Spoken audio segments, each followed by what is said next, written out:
Assalamualaikum warahmatullahi wabarakatuh.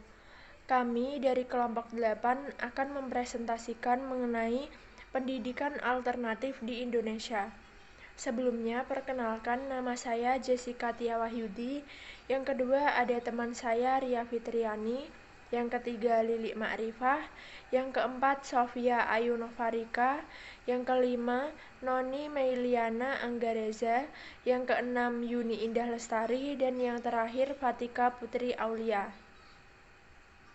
Baik, yang pertama saya akan menjelaskan mengenai pengertian pendidikan alternatif. Pendidikan alternatif merupakan istilah generik yang meliputi sejumlah besar program atau cara pemberdayaan peserta didik yang dilakukan berbeda dengan cara tradisional. Pendidikan alternatif ini tidak diartikan sebagai pengganti sekolah formal, melainkan mencari materi dan metode baru sampai kurikulum baru. Menurut Jerry Mintz, pada tahun 1994, pendidikan alternatif dapat dikategorikan menjadi 4 bentuk pengorganisasian, yaitu yang pertama, sekolah publik pilihan, yang kedua, lembaga pendidikan untuk siswa bermasalah, yang ketiga, lembaga pendidikan swasta, dan yang keempat, pendidikan di rumah. Selanjutnya akan disampaikan oleh teman saya, Ria Fitriani. Saya akan menyampaikan bentuk pengorganisasian pendidikan alternatif menurut Jerry Mintz. Yang pertama adalah sekolah publik pilihan. Sekolah publik pilihan adalah lembaga pendidikan dengan biaya negara atau dalam pengertian sehari-hari disebut sekolah negeri, yang menyelenggarakan program belajar dan pembelajaran yang berbeda dengan program konvensional, namun mengikuti sejumlah aturan baku yang ditentukan. Contoh sekolah publik pilihan antara lain sekolah terbuka atau sekolah jarak jauh, sekolah magnet atau sekolah bibit. Disebut demikian karena perbedaan dari sekolah konvensional biasa, sekolah ini memiliki program unggulan khusus untuk mengembangkan bakat anak, seperti olahraga ataupun seni. Diharapkan adanya sekolah ini, anak-anak dapat memiliki keunggulan dalam bidang yang mereka tekuni. Dan kemudian, adapun dampak positif dari sekolah publik pilihan. Yang pertama, siswa dapat mengikuti pendidikan dengan biaya murah. Yang kedua, tidak perlu mengunjungi sekolah. Dan yang ketiga, siswa yang memiliki hambatan fisik, ekonomi, dan geografi tetap dapat sekolah. Dan yang selanjutnya akan disampaikan oleh Lilik Ma'rifah. Selanjutnya, dampak negatif dari sekolah publik pilihan. Yang pertama, terikat oleh aturan baku yang telah ditentukan. Yang kedua, keluaran juga masih terikat aturan baku tertentu. Yang ketiga, siswa tidak dapat menuntut terlalu banyak. Adapun contoh sekolah publik pilihan adalah sekolah terbuka atau korespondeni atau bisa disebut jarak jauh. Sekarang ini seperti SMP terbuka, SMU terbuka, ataupun universitas terbuka. Contoh lain adalah sekolah yang disebut dengan sekolah magnet atau magnet school dan sekolah bibit atau set school. Disebut sekolah magnet karena sekolah ini menawarkan program unggulan seperti dalam hal olahraga ataupun seni. Selanjutnya disebut sekolah bibit karena program pendidikan yang diselenggarakan menghasilkan siswa-siswa yang mempunyai keunggulan dalam program yang ditekuni. 2. Lembaga pendidikan publik untuk siswa bermasalah. Sekolah atau lembaga pendidikan publik untuk siswa bermasalah juga mempunyai banyak bentuk. Pengertian siswa bermasalah meliputi mereka yang 1. Tinggal kelas karena lambat belajar, 2. Nakal atau mengganggu lingkungan termasuk mereka dalam lembaga permasyarakatan anak, 3. Pasangan suami istri yang masih berusia sekolah, terutama ibu-ibu belia yang tidak mungkin mengikuti sekolah reguler karena harus mengurus anaknya. Keempat, korban penyalahgunaan obat terlarang atau minuman keras. Kelima, korban trauma dalam keluarga karena perceraian orang tua, kekerasan, atau gelandangan. Kemudian, Dampak positif lembaga pendidikan publik untuk siswa bermasalah. 1.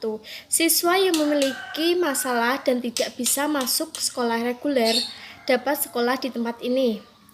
2. Program pendidikannya bersifat fungsional untuk hidup di lingkungan dalam masyarakat. 3. Tidak terikat oleh aturan baku pemerintah. Baik, selanjutnya saya akan membacakan materi tentang dampak negatif lembaga pendidikan publik untuk siswa bermasalah. 1. Siswa tidak dapat memiliki pengetahuan seluas sekolah reguler karena yang diajarkan hanya hal fungsional. 2. Kurang bisa bersaing dalam memperoleh pekerjaan karena kurangnya ilmu pengetahuan. 3. Lembaga pendidikan swasta. Sekolah swasta merupakan suatu pendidikan yang diselenggarakan oleh organisasi masyarakat atau yayasan yang berbadan hukum. Sekolah swasta berbentuk independen, artinya dalam penyelenggaraannya sekolah tersebut tidaklah dikelola oleh pemerintah daerah ataupun nasional seperti sekolah negeri. Pendirian sekolah swasta didirikan atas nama perorangan, kelompok, atau yayasan yang dilatar belakangi tujuan yang beragam baik keagamaan, kebudayaan, ataupun kedaerahan. Dampak positif lembaga pendidikan swasta. 1. Peserta didik mendapatkan perhatian dan perlakuan guru yang lebih intensif di kelas. 2. Terciptanya pola pengajaran serta program dan kurikulum yang tidak statis. 3. Menciptakan cara belajar peserta didik yang aktif. 4. Sarana dan prasarana serta fasilitas yang lebih memadai bagi peserta didik. Sekian materi yang saya sampaikan, selanjutnya akan dibacakan oleh rekan saya.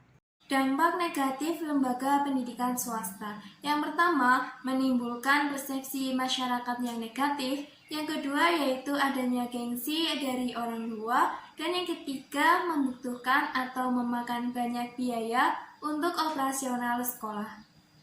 Yang keempat, yaitu homeschooling. Homeschooling adalah sebuah keluarga yang memilih untuk bertanggung jawab sendiri atas pendidikan anak-anak dan mendidik anaknya dengan berbasis rumah. Pada homeschooling, orang tua bertanggung jawab sepenuhnya atas proses pendidikan anak. Sementara pada sekolah reguler, tanggung jawab itu didelegasikan kepada guru dan juga sistem sekolah. Walaupun orang tua menjadi penanggung jawab utama homeschooling, tetapi pendidikan homeschooling tidak hanya dan tidak harus dilakukan oleh orang tua. Orang tua bisa mengundang guru privat, mendaftarkan anak pada kursus, dan juga melibatkan anak-anak pada proses magang atau internship. Kemudian di homeschooling itu sendiri memiliki dampak positif. Yang pertama, hubungan keluarga semakin erat. Yang kedua, memiliki waktu istirahat yang cukup. Yang ketiga, meminimalkan pengaruh lingkungan luar terhadap diri peserta didik. Dan yang keempat, yaitu mengakomodasi potensi kecerdasan peserta didik secara maksimal. Dampak negatif homeschooling yaitu 1. Peserta didik menjadi kurang pergaulan.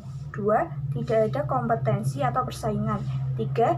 Lingkup interaksi dengan teman sebaya dari berbagai status sosial juga terbatas. 4. Biaya pendidikan yang mahal. Pendidikan alternatif. Pendidikan alternatif merupakan suatu yang secara sengaja dan sadar dirancang untuk berbagai oleh keperluan yang belum terpenuhi oleh pendidikan formal atau konvensional. Tindakan ini tentu mempunyai pertimbangan yang mendasar di mana tindakan untuk menyelenggarakan pendidikan alternatif. Setiap pembahasan atas suatu gejala atau objek paling sedikit perlu meliputi 3 pertimbangan, yaitu apakah hakikat gejala atau objek itu, yaitu landasan ontologi. 2. Bagaimana penggarapan gejala atau objek itu, yaitu landasan epistemologi.